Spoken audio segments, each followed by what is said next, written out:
মার্কিন president Donald Trump বৃহস্পতিবার white হাউসের জাতীয় নিরাপত্তা উপদেষ্টা মাইক ওয়ালৎজকে সরিয়ে দিয়েছেন।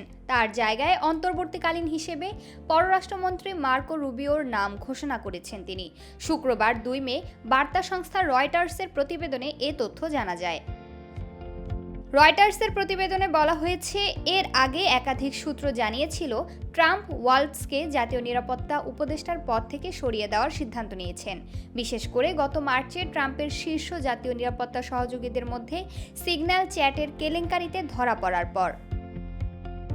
1970-এর দশকে হেনরি কিসিঞ্জারের পর রুবিও হবেন প্রথম ব্যক্তি যিনি একই সঙ্গে পররাষ্ট্রমন্ত্রী ও জাতীয় নিরাপত্তা উপদেষ্টার দায়িত্ব পালন করবেন।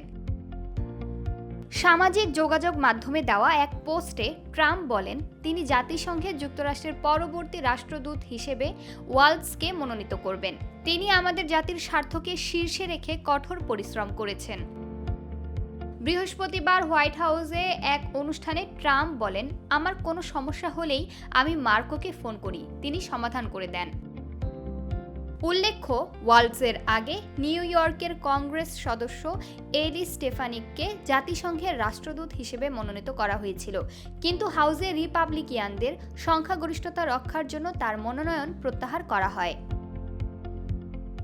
প্রমা কান্তা কোয়েল, বার্তা 24।